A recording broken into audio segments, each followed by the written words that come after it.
Welcome to Mom on Purpose, where it's all about helping moms overcome challenges and live their best lives. My hope is by being here, you are more inspired to become the mom you were made to be. I'm Natalie, your host, a wife, boy mom, dog mama, Chicagoan, and former lawyer turned professionally certified coach. If you're here to grow, I can help. Let's go. Hello, my beautiful friends. Welcome back to the podcast. So happy to be here with you today. Today, I want to read you a question that one of our community members wrote in and asked me to answer about mornings, getting out the door, morning routines, struggling to be on time, and all the things that I think are top of mind this time of year, especially with back to school, but it can apply all year round. Even with my kids being younger, when they weren't in school at all, we still had a morning routine and got out the door in the morning. And so I've had a very structured morning routine for a while. And I think that, like the time management skills and the structure, combined with the very empowering mindset work that I do in motherhood, combined with the parenting tools, is like chef's kiss, best combination to really overhaul your morning routines in a way where you feel in control, on time, and, happy or inspired or feeling how you want to feel. It's not like I can change your kids or your spouse, but I can help you change the way that you show up. It's not so reactive, it's much more proactive, and that is such a game changer. Okay, here is what one member wrote in and said, "Hi, Natalie. I'm really struggling with getting my 3 school-aged kids out the door in the mornings. They're often slow to get dressed, not listening to my instructions, and constantly forget things. I find myself raising my voice to get them moving, but then I feel guilty afterward. I want to be more patient, calm, and present during these hectic mornings. How can I handle these moments better without resorting to yelling while still teaching my kids to be more independent and responsible? Thanks for all you do." I can totally relate to this when I don't plan ahead, when I am not managing my mind, when I get into a little bit of self-pity or low-grade negativity, or I have thoughts where I'm trying to control my kids and get them to listen. It feels a little bit more chaotic. It feels frustrating, and I don't feel calm. And if we're late on top of that, it just, adds insult to injury. It makes it so much harder. And so I want you to know you're in good company. I've coached on this a ton. I think that when you can nail this, what I'm going to share with you in this podcast, it really changes everything, because how you start your day is the momentum that you carry with you for the rest of the day. And not just that, even if you kind of, do your best and you part ways at school drop off, and maybe you go to work or home and our kids go to school, and it can still be a great day. It's still something that repeats every single day. So if you have crazy, hectic, negative mornings that are often fueled with yelling and frustration and just, tension, it's something that compounds over time. Like once, not a big deal. Even once every 90 days, maybe not a big deal. But every single day, 365, that does make, a negative imprint on your relationship with your kids and with yourself and with your home and with your days, right? Your relationship with your life. So I want to help you clean all of that up so that the compound effect of those mornings is positive. Instead of it feeling negative over time, it feels positive over time. It feels like you have these moments of connection, and it is 100% possible. I cannot change your kids, but I can empower you to make these small shifts into both time management and routines, as well as internally in your mindset and energy, and then also with respect to your parenting. So there's kind of 3 core areas that I want to focus on here, specifically in this episode. And of course, you're not going to all of a sudden stop yelling just from listening to this, but you will understand what you need to do to stop yelling and feel calm and connected and have a much more impactful morning and calm morning and be present, all the things that you want, so that you can practice it. And that's really the work that we do in the Mom on Purpose membership. So make sure you're in there getting coached. And if not, you can always join me in a private coaching session as well. You can apply over at momonpurpose.com/support. There's really no point in time where you don't need a coach. I might not be the right coach for you. I'm definitely not the right coach for everyone, but I am an exceptional coach. I was just laughing with one of my private clients. She was like, "You're just so good at this." And I said, "You know what? I really am. I'm an exceptional coach, but I'm terrible at trivia. You do not want me on your trivia team." And so I say that a little bit with a smile and a laugh, because it's not that I'm great at everything. It's just that I take coaching really seriously. I have had extensive advanced trainings, and it's not my job to tell you what to do. It's always my job to kind of show you your brain and what it's doing so that I can help you create the best systems and processes and experience of your life, including externally and internally. And all of that internal work is the mindset and the feelings, so that you can feel better in your days and parent from that place. It's a totally different experience. Okay, so kind of a long intro, but I want to talk with you specifically kind of about some points that I think will answer this member's question, but I broke it up into kind of how I think about my morning routine and getting out the door, but not just mine. It's definitely the way that I help my clients, just considering all of the different things going on, right? So I have 3 little ones. I only have one that is in school so far, and we have 2 dogs. And so you might have something very different. Like this person has 3 kids in school and she didn't mention anything about dogs. You may have a spouse who helps during the morning routine, or your spouse may leave very early. So we've had both, where my husband's been part of the morning routine until he went upstairs to work when he was working from home pretty much full time, and now pretty much full time he's back in the office. And so he's only there for a very small part of our morning routine now, which is basically just the part where I shower and get ready, which is like my favorite part, right? Because that's like my self-care time and I love it. And I really reset and get centered, and I'm listening to good input, and I'm setting intentions for the day and all of that. So anyways, this is not a morning routine episode in the sense of I'm not telling you what to do in your morning routine, but I do think just paying attention to the different factors that make up your mornings, and then using the tools that I'm going to share with you here will make a really big difference. So the first point that I want to make with making a more successful morning routine happen to minimize like yelling and the chaos is to plan ahead pretty much everything that you can. Check the weather, get out outfits, make sure you have breakfast either prepared or planned, like you know what you're going to pull out, like anything that you can do the night before. If you need to get kids' book bags ready and get their clothes ready, like anything that can be done the night before, do it the night before. To this day, I pick out my clothes for myself the night before. It's awesome. I've just been in the habit since I was a kid. I love it. So do this for your kids. Like I do it for my kids as well. I don't do it for my husband.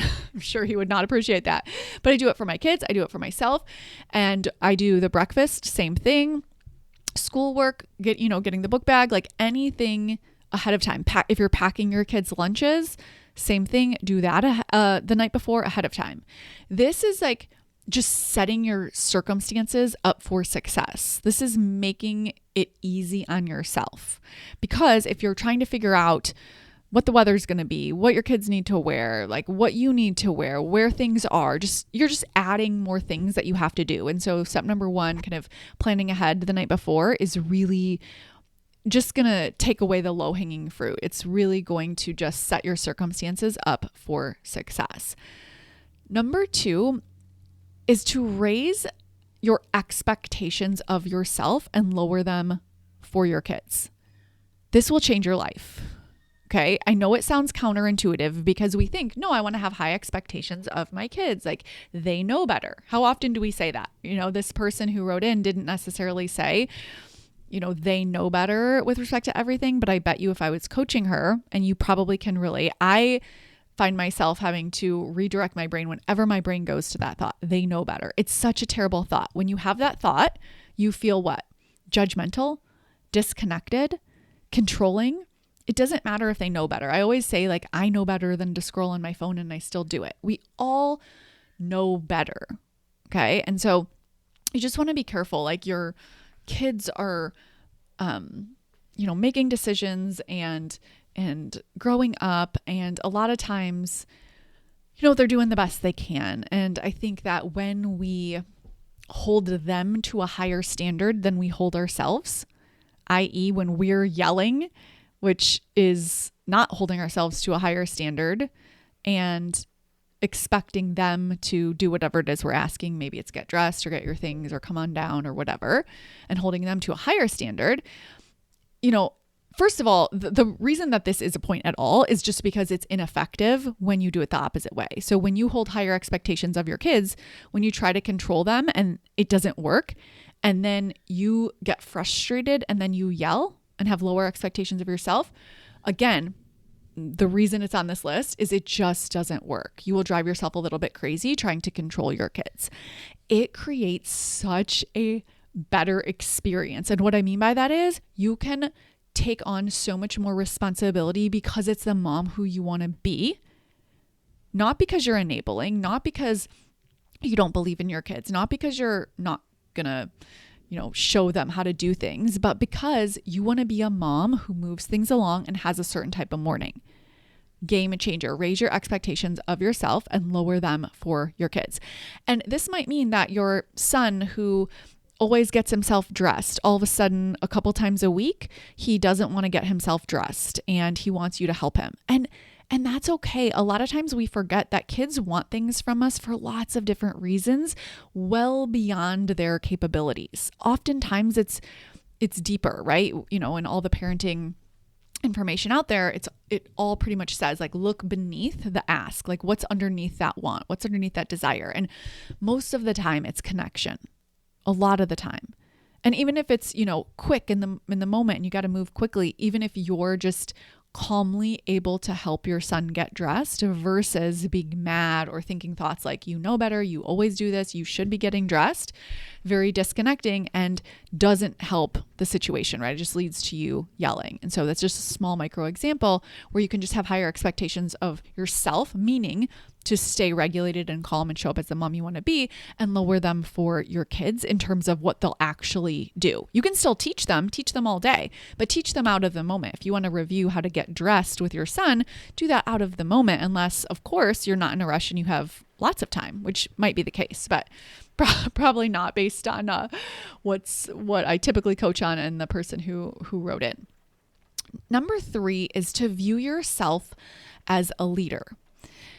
And this is one that I think you can carry with you throughout the day. And it really is a completely different perspective. A lot of times we feel like we are in reactive mode and at the effect of our circumstances and feeling like we're in chaos and frustrated. And if you just take the perspective that you are actually a leader, maybe the leader, or at least co-leader with your spouse of your family, and you can be a calm, firm, warm-hearted, steady guide in the morning, that presence is going to make a difference in how you show up. You can be completely calm and strong and hold boundaries and be loving and warm-hearted. I promise you that's the case, because there's such a difference when you wake up ready to go and you embrace being the leader that you are versus, oh my gosh, morning routine. We got to get out the door. Who's not going to be listening to me today? What do I need to do? A million things going racing through your mind, and you're sort of just letting your default brain win. You've got to take control of your thoughts so that you get the experience of the morning that you want to have. I promise you, you can have a calm, grounded, enjoyable morning, regardless of how the rest of your family is feeling. It doesn't mean you ignore them. It doesn't mean they're happy all of the time. It just means that you are staying in your power and setting the tone for the day that you want to have. You are always in control of your attitude. And just think about, as a leader, what kind of attitude do you want to have? It's so important. This dovetails so nicely with the September Mom on Purpose Masterclass that I am obsessed with. It's the monthly class. I've been calling it a masterclass lately because that's really what it is, of mom like it's your job, and really embodying being a leader of your life, but specifically in your role as mom. And that's what this is about. And it starts from the moment you wake up. And that's a beautiful opportunity to grow as a mom in a way that you otherwise wouldn't. Again, a lot of the narrative out there, and it's well intended, right? It's validating, but it's unhelpful. So some things that are validating are not always helpful. And sometimes the relatable mom content is that way. It's validating insofar as it makes you feel seen. If you feel like you're having chaotic mornings where you're losing your cool, right? That's validating. But you don't want to continue to have chaotic mornings while you're losing your cool. And so what's more helpful is this approach. And this is all of the work that we do inside the Mom on Purpose membership and that I do with my clients. So view yourself as a leader. Number 4 is to have the mindset that we are on the same team. Oh my gosh, my heart just expands so much when I think this. This is one that, since I've been coaching on it for a very long time, I want to elaborate on just a bit, because sometimes people think this means that viewing your family and your kids as being on the same team as you means that they behave in a certain way. And that is misusing the tool. It's like taking a hammer that I'm giving you to hammer in a nail, and instead you're like hitting yourself on the head with it. Do not misuse the tool. Having the mindset we're on the same team just means that you shift from this conflict perspective to a more collaborative perspective. It's seeing your kids as partners in the process. So if your son I'm just making this up, right? If your son continues to have a problem with getting dressed, a conflict approach, a push-pull tug-of-war approach would be the mindset of, and you might not even be saying this, but this would be in your head. Oh, why can't he just get dressed? He knows how to get dressed. He's making us late again. He always does this. He needs to get it together. I can't be the one to get him dressed every day like he's 3 years old, whatever, right? You have this running in your mind as you're trying to do a million other things. And it's subtle, and you may not even say it to him, but you come off short and snappy. Maybe you yell, and it's from this perspective of you are against him. And it creates a tug of war or a conflict versus we're on the same team. Just the mindset, it's going to approach your son with curiosity and love and connection and collaboration. So your thoughts will sound something like this. That's interesting. I know he knows how to get dressed, and yet several times in the last month, and now, twice this week, he's not getting dressed. That's really interesting. I wonder what's going on for him. I can see that he needs some extra help here. I'm going to hurry up with my stuff so that I can go help him. And we might need to talk about this later. That's the type of narrative that you would have in your mind. That's the type of mindset when you have the overarching belief that we're on the same team. Now listen, I get it. I get that real life is happening, but you have to get out ahead of it. This is why if you wake up and you do not manage your mind and you do not have a coach or you're not in the membership or anything like that, it's really hard to do this on your own because you haven't gotten in the routine, you haven't gotten your reps in for how you want to show up and lead and have a good attitude and think about your day, which is so imperative to being able to, just view yourself as on the same team with your kids. And so it starts out of the moment. It's something that you want to practice by taking a look at your thoughts and really start practicing believing, oh yeah, we are on the same team. And that really is a way for you to show up differently. Like if I believed and gave my kids the benefit of the doubt, not that they're going to listen to me, not that they're going to do more, but that I just, for whatever reason, believe in them and believe in us as a family, and I want to help them and support them, you will approach it so differently. I promise. Okay. Number 5. In your mind, ask yourself, how can I set my kids up for success? Love this one. Sometimes, unintentionally, we sort of test our kids, and I think it's not helpful. Definitely not helpful in a morning situation, but also I think it can be coming from this idea like, oh, I need to prepare my kids or something like that. But really what's happening is it's just you're trying to control your kids. It's not working. There's more frustration. There's more yelling. And then you're like, what in the world? Now, I'm failing as a mom. Clearly I need to hit this on the head harder. And so you're trying to teach in quotes. And again, not working. And so just asking yourself, how can I set my kids up for success shifts your approach to proactively helping them. Again, from that mindset of we're on the same team. I love this. I love thinking about like, how can I help my kids win? How can I set my kids up for success? Such an abundant way to think about your kids and your family and your morning routine. Number 6 kind of goes without saying, but it has been very helpful in coaching, the coaching that I do, which is to give yourself and your kids more time than is needed. The power of giving extra time reduces pressure. And it really does change things. And now you might be saying, okay, I did that. I gave them 10 extra minutes or something. And no matter how much extra time I give them or myself, we're still late. And that may be true. Okay. And so it might not just be extra time. It might be reminders, and not like yelling reminders, not the ones that you're just like repeating yourself over and over, but you may need to help them understand time, and you may need to, go around each of their rooms or something like that and let them know. You might use different colored cards, red, yellow, and green or something like that. I don't know. I'm just making things up on the spot. But the idea is that if you're approaching your mornings from this collaborative space, you're viewing them as being on the same team as you, and you want to set them up for success, I really think that giving them more time and opportunities to win is a really helpful way to do this.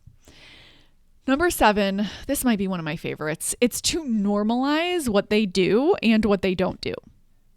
So if, like the person who wrote in, 3 kids, if your 3 kids fight about who brushes their teeth first, or let's be more realistic, they're not going to be fighting to do that first. They're going to be saying, I'm not going to brush my teeth. And let's say they're refusing to brush their teeth.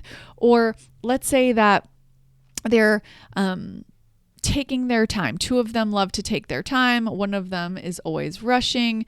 One of them is always taking things from the other person. Whatever is the norm. And this is why I love doing this work, because kids and spouses and homes, like it's all predictable. It's not like, oh my gosh, out of nowhere, my one son stopped being nice to his sister. It's like, oh no, he's been fighting with his sister for a while. It's very predictable, which means it's perfect for doing thought work because you can normalize the circumstance. Now, when I say this, please don't take this to mean that you can't work on it and you can't work on it out of the moment. I mean, normalize it so that you don't create frustration for yourself.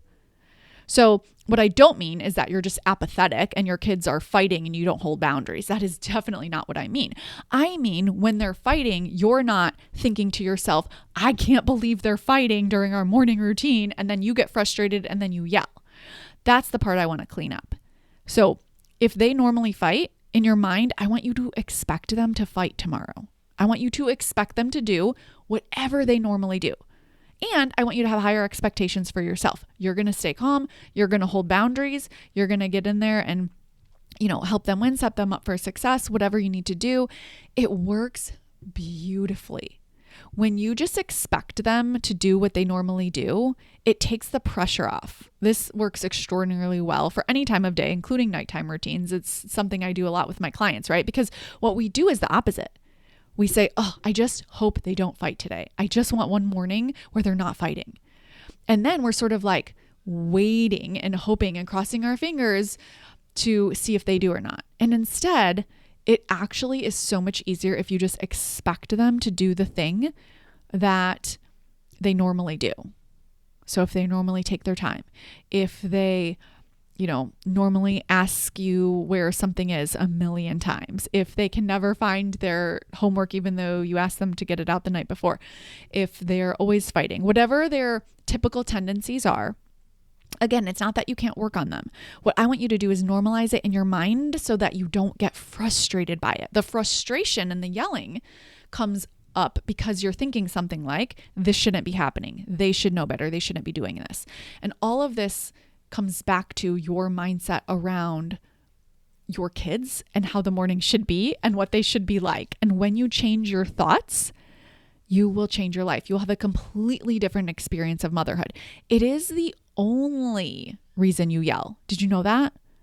You're not yelling because of what they're doing. You're not yelling because you're going to be late. You're not yelling because they're fighting. You're not yelling because of the chaos. You are yelling because of a sentence in your head. Thoughts create feelings and feelings drive actions. So your action is yelling. You yelling is an action. Behind that yelling is a feeling: frustration, overwhelm, anger, any of those feelings. And then what creates those feelings are the sentences in your head. So you can have a very calm, lovely morning. And I genuinely mean that. I know that if it feels like chaos right now, you're like, you don't know my kids, you don't know my life. This is not possible. I promise you it's possible, but you have to do the work out of the moment. And that's the last point that I want to leave you with, is to journal specifically. And you can do this with my Becoming Her journaling process inside the membership. You journal about the exact circumstance that you experience regularly in this morning routine. So for the person who wrote in, she would write down exactly what her kids do. So they're slow getting dressed. They're not listening. They are forgetting things. Okay. Journal exactly about some circumstances that would happen. And then decide how you want to feel. And what do you need to think to feel that way? And then journal about that and embody it. You have to get into that feeling state, because listen, your brain wants to repeat all of the thoughts and feelings that it did yesterday morning. So if you have felt frustrated and in the chaos of the morning routine and yelled for the last however, many months of your morning routine, that's what your brain is going to do tomorrow and the next day and the next day. You have to interrupt that pattern. You're learning a new language, the language of the mind and body. Calm, lightness, connection, presence, while still holding boundaries. Like, what does that look like for you? How can you embody this leadership as a mom with kids who are just being kids and take a completely different perspective? You can write about this and showing up as the mom you want to be. And it will change your life, my friends. You deserve to have mornings where you get out the door without losing your cool, when you are calm and collected and loving and even playful, whatever you want. If it seems impossible right now, that just means this is something that you definitely have the capacity to work on if you want to. Come join me inside the membership and I will help you with this. I will see you next week, my friend. Take care. Thank you for being here and listening. Now head on over to momonpurpose.com/coaching to learn more about the Mom on Purpose membership, where we take all of this work to the next level.